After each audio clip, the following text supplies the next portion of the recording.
Good morning class. Today I am going to teach you more about self-inductance.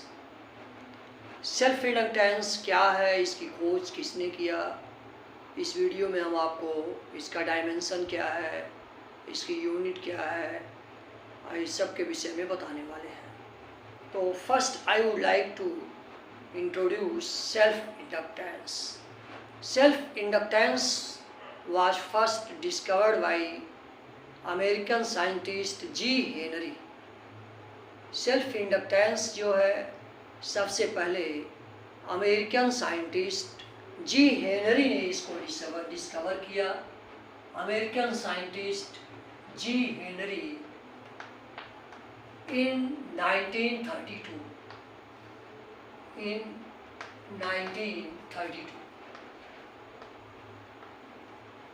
Self-inductance was first discovered by American scientist G. Henry in 1932. Self-inductance क्या होता है, कैसे ये produce होता है, इसके विषय में हम आपको बता रहे हैं. As we know that a current carrying conductor produces magnetic field. If strength of current is changed, magnetic flux linked with the coil changes. As a result of this, an EMF is induced in it and an induced current flows in the opposite direction of main current. जैसा कि आप जानते हो, कोई भी current carrying conductor magnetic field produce करता है. यदि करंट की स्ट्रेंथ में चेंज करते हैं तो उससे लिंक मैग्नेटिक फ्लक्स भी चेंजिंग होती है और मैग्नेटिक फ्लक्स में चेंजिंग के कारण उसमें एक ईएमएफ इंड्यूस हो जाता है, जिसके कारण एक इंड्यूस करंट फ्लो होती है जिसकी डायरेक्शन लेंज के नियम के अनुसार जो मेन करंट होती है उसकी अपोजिट डायरेक्शन में होती है. इस तरह से आपने देखा, when variable current passes through a coil, a current is induced in itself which flows in opposite direction of the main current. This phenomena is known as self-inductance. इसको हम कैसे करते हैं, ये आपकी इसकी डिफिनीशन आप लिख लीजिए. when variable current या चेंजिंग करंट आप लिख सकते हो. when variable current passes through a coil,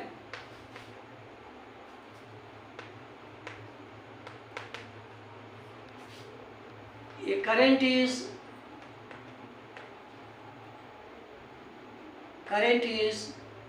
induced in itself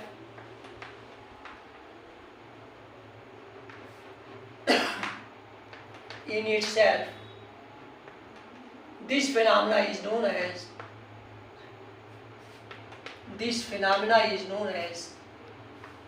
self-inductance. Phenomena is known as self-inductance.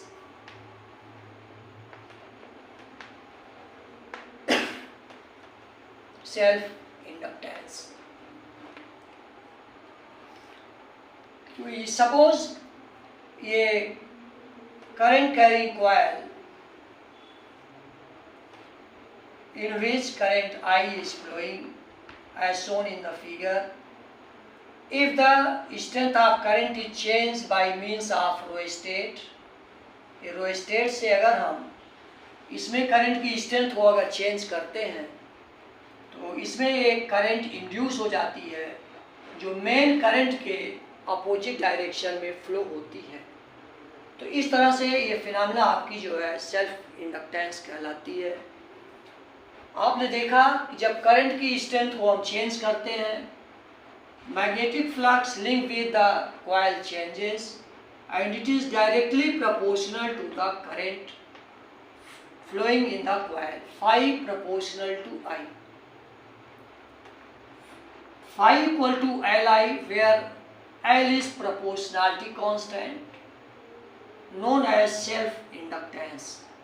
L is where L is proportionality constant known as self-inductance.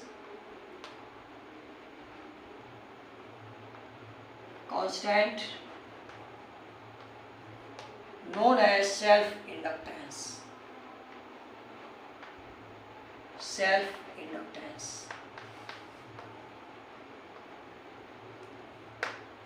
जो इसकी main definition है simple सा, when variable current passes through a coil, a current is induced in itself due to the change in the magnetic flux.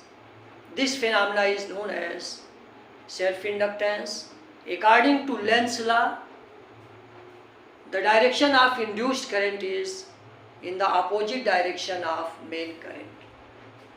ये आपका होता है, आपने इसे नोट कर लिया होगा। यहाँ से अगर हम L की वैल्यू फाइंड आउट करते हैं, L equal to phi upon I. If I equal to 1 ampere, if I equal to 1 ampere, then L equal to 5.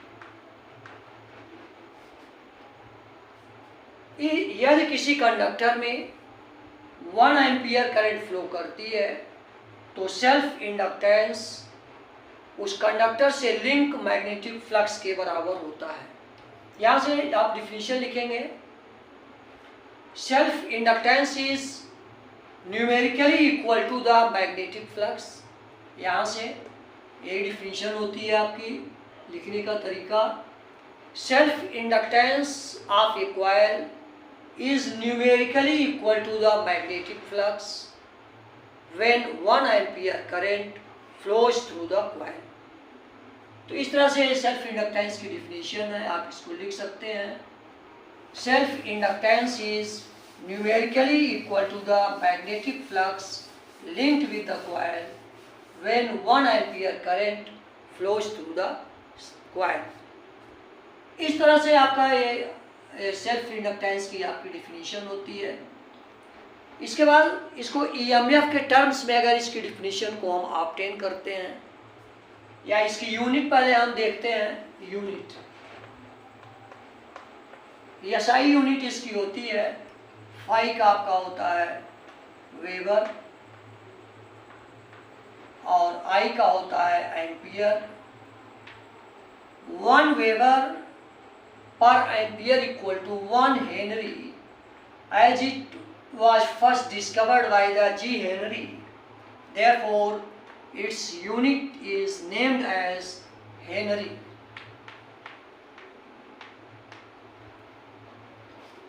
और इसका अगर आपने डायमेंशन लिखना है, डायमेंशन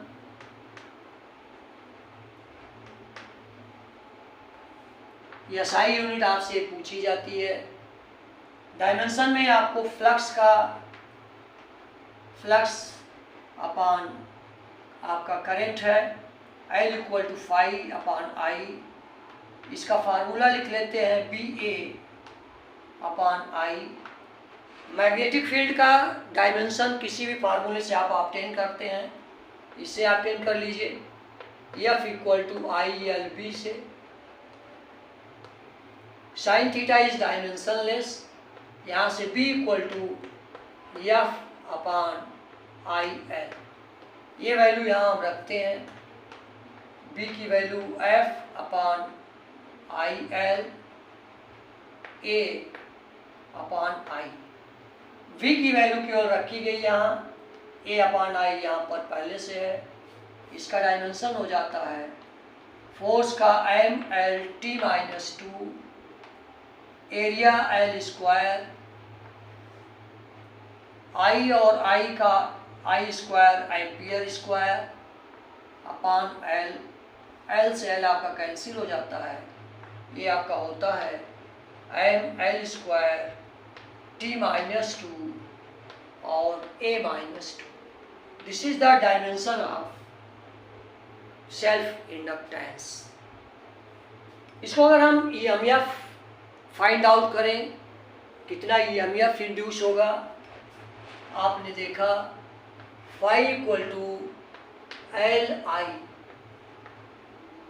EMF फाइंड आउट करने के लिए rate of change of magnetic flux d phi by dt equal to L di upon dt. जो EMF होता है वो rate of change of, according to Faraday's law, EMF induced in the coil is directly proportional to the rate of change of magnetic flux. EMF अगर आपको कहीं भी ज्ञात करना है तो rate of change of magnetic flux, यानी इसको हम डिफ्रेंशिएट करते हैं और ये आपका हो जाता है, आप जानते हो E equal to EMF equal to minus d phi by dt. आप d phi बाई dt की वैल्यू यहाँ जब रखते हैं minus L di upon dt, और यहाँ से आप L की डिफिनीशन जब निकालते हैं तो ये हो जाता है L equal to EMF upon di upon dt. तो यहाँ से सेल्फ इंडक्टेंस की जो डिफिनीशन होती है, self inductance if di upon dt equal to 1,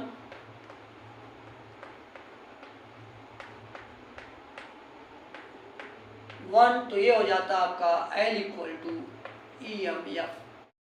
तो यहाँ से अगर हम सेल्फ इंडक्टेंस की डिफिनीशन EMF के टर्म्स में अगर फाइंड आउट करते हैं तो self inductance is numerically equal to the induced EMF if one rate of change of current is 1 ampere per second. ये डिफिनीशन होती है सेल्फ इंडक्टेंस की. आपको लिखने की कला होनी चाहिए, यहाँ से नोट करें. Self inductance induce in the coil is numerically equal to the induced EMF if rate of change of current is equal to 1 ampere per second. तो इस तरह से हमने सेल्फ इंडक्टेंस के विषय में आपको डिराइव किया. सेल्फ इंडक्टेंस क्या है, इसकी डिफिनीशन, इसका डायमेंशन, यूनिट, और इसके बाद हम फाइंड आउट करते हैं self inductance of solenoid.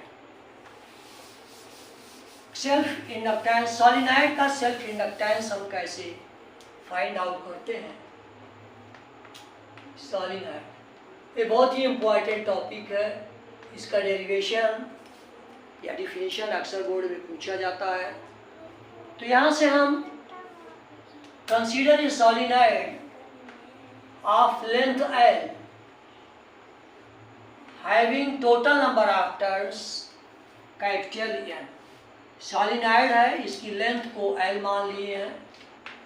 Length, consider ये solenoid of length L, number of turns, total number of turns यहाँ लिखते हैं, total number of turns equal to capital N, number of turns per unit length, per number of turns per unit length, per unit length, N equal to total number को length से divide कर देते हैं. ये आपके समझ में आया होगा. हमें फाइंड आउट करना है self inductance. We know that self inductance L equal to phi upon I. बहुत सिस्टमैटिक ढंग से हम आपको डिराइव कर रहे हैं. Self inductance phi magnetic flux linked upon current, और ये आप जानते हो phi equal to BA upon I. phi जो मैग्नेटिक फ्लक्स होता है तो इसकी डिफिनीशन है BA upon I. Now we have to find out the value of magnetic flux. और ये अगर n टर्न्स की बात है तो मैग्नेटिक फ्लक्स हो जाता है NBA। Total number of turns in the coil in the solenoid is capital N। अब ये B की वैल्यू हम इसमें पुट करते हैं। We know that magnetic field produced by a solenoid is, we know that magnetic field produced by a solenoid is B equal to mu naught Ni according to Ampere's circuital law। ये हो गया, आप जानते हो Ampere's circuital law के अनुसार, Ampere's circuital law B equal to mu naught Ni where small n is the number of turns per unit length। ये ampere circuital law है। इसमें V की वैल्यू अगर हम पुट करते हैं L equal to N B, B की वैल्यू है म्यू नॉट Ni, और ये B की वैल्यू हो गई A/I। ये आपने यहां से नोट कर लिया होगा। n B की वैल्यू एम्पियर सर्किटल लॉ से, A और I आपका पहले से है, I से I आपका कैंसिल हो जाता है। ये होता है N equal to N mu naught times small n, I से I कैंसिल हुआ है A। अगर हम n को स्मॉल n की वैल्यू कैपिटल N के टर्म्स में लिखते हैं, टर्म्स में लिखें mu naught small n is number of turns per unit length. इस तरह से आपको यहाँ से मिलता है mu naught n square A/N।